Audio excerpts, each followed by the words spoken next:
Parenting is another intriguing theme that emerges from the story of Lot. This devotion compares his parenting style to that of his uncle Abraham. The initial consideration is the setting in which Lot raised his children. In pursuit of what was pleasing in his eyes, Lot was willing to raise his children in a sinful city. He chose the fertile valleys of Sodom and Gomorrah, but these valleys were also the home to wicked people. And they were so wicked that God had to wipe them out. Lot placed a higher value on wealth and false security. Question: what have you chosen to prioritize over your family? Lot exposed his children to the city's culture, their way of life, and the environment. The Bible expressly warns us against being deceived in this way. It says bad company corrupts good morals. By allowing his children to grow up in this environment, Lot allowed their morals to become tainted. According to the book of Peter, Lot was a righteous man who was vexed by the culture of the inhabitants of those cities, yet he remained there with his family. The Bible teaches us that we become what we behold. So if we consistently expose our children to wickedness and a wicked environment, it will be very easy for them to imitate what they have observed. At times, it may not be readily apparent, but in reality, we allow the enemy to sow seeds of corruption in them, and eventually there will be a harvest. Question: in what environment are your children being raised? What are they beholding? From the account in Genesis, we also learn that Lot's daughters were engaged. This demonstrates that Lot was not only willing to raise his daughters in the wicked environment of these cities, but probably also marry them off to their wicked inhabitants. This shows that Lot's daughters would likely settle permanently in these cities. They will enter into marriage agreements with the men from these corrupt cities. And in those days, the father was primarily responsible for making the marriage decisions. Thus, the choice of who would wed his daughters was most certainly determined by Lot.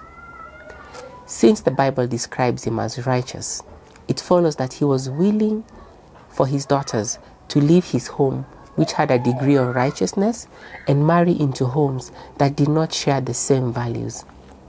No wonder his sons-in-law mocked him when he warned them of the impending judgment, and they declined to come with him. Marriage is an extremely powerful bond. It is very easy for spouses to influence each other, especially towards wickedness, which is why God instructed the Israelites in Deuteronomy 7 to avoid giving their sons and daughters in marriage to certain groups of people. This also tragically illustrates the story of King Solomon. In terms of marriage, what are your core values? Is it spiritual or is it physical, the flesh or the world? Another tragic aspect of Lot's parenting is that when the men of the city wanted to break into his home and abuse the angels, Lot was willing to offer his daughters as a substitute.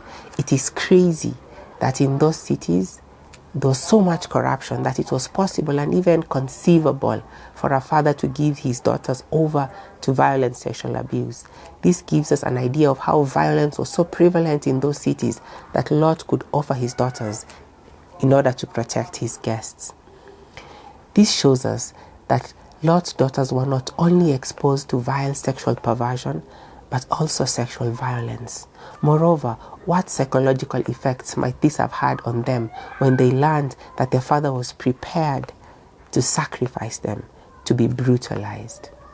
Question: what effect does your surrounding environment have on you? This will have an effect on your parenting. In marriage, both parents are required for effective parenting. One wonders what influence or role Lot's wife played. According to the narrative, she disobeyed the angel's instructions or lacked the same reverence for God as Lot and his daughters did, so they left her behind as a pillar of salt. One of the responsibilities of men as heads of their households is to ensure the spiritual development of their wives and children. When a wife falls behind in the things of God, it will have a direct impact and effect on her parenting. The Bible only identifies Lot as righteous. Question: had he left his wife behind in righteousness? Was she equally disturbed by Sodom's culture as he was? Did she love the way of life in these cities? Her parenting would be impacted by this, and the two girls would be a reflection of their parents. Question: as a man, is the spiritual development of your wife a top priority? Your children will reflect this. In the end, we see the fruit of the seeds sown in the minds of Lot's daughters by Sodom and Gomorrah. They produce more sexual depravity. They reproduce a defiled and cursed generation that grew into two nations that did not follow the ways of the Lord. Lot was directly affected by the perversion in the minds of his daughters. Bad parenting has a way of coming back to bite you. Now let's look at Abraham. Abraham, on the other hand, displays a distinctively different approach to parenting. It's God himself who commends Abraham for the fact that he will command his household to follow the Lord's ways. This will result in God fulfilling the promise to him, which was to make Israel a great nation through which other nations will be blessed.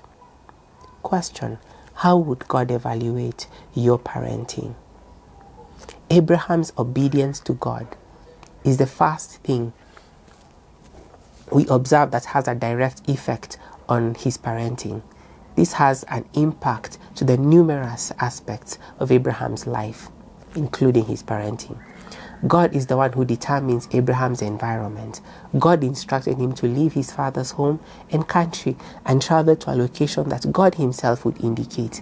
This indicates that Abraham would eventually raise Isaac in a location chosen by God. Due to Abraham's obedience to God, God participated actively in Isaac's upbringing. For example, when Ishmael mocked Isaac and Sarah wanted to send them away, God intervened and reaffirmed Sarah's demand that Abraham to send away Hagar, despite the fact that Abraham struggled greatly with this decision. God's participation in protecting Isaac from Ishmael's environment it's an amazing thing to think about. As parents, we must be extremely cautious about who our children associate with. In this instance, the Bible states that Ishmael made fun of Isaac. In the case of Isaac, mocking was a serious enough offense that Ishmael and his family were exiled. Some things may appear minor, but if we allow them to persist or linger, they can cause great harm to our children. Someone warns against associating with mockers. So the question is, who does your child associate with? Are they making fun of their faith? What or who can you eliminate or remove from their environment to safeguard them? The preceding example also demonstrates Sarah's assistance in parenting. Where Abraham was weak, Sarah was strong, and God affirms Sarah's position. We also observe that Abraham diligently taught his family the things of God. We see him teaching Isaac about how God is faithful to provide a sacrifice for himself. Isaac is also present when his father names a place Jehovah Jireh in honor of the God who made provision for them. Isaac is raised in a setting where God is honored, God is feared, God is taught. He grows up knowing, honoring, and walking in his father's God, to the extent that God refers to himself as the God of Isaac. Is God pleased with your children?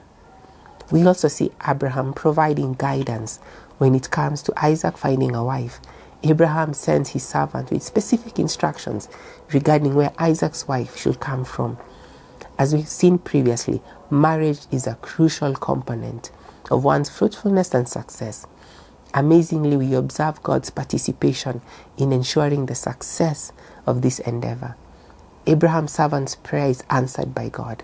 Later, we see Rebekah, Isaac's wife, playing a crucial role in ensuring that Isaac's son Jacob follows God's path, including where he was to marry from. Isaac had married a godly wife, and this was reflected in her parenting. Question: do you pray for your children's marriages?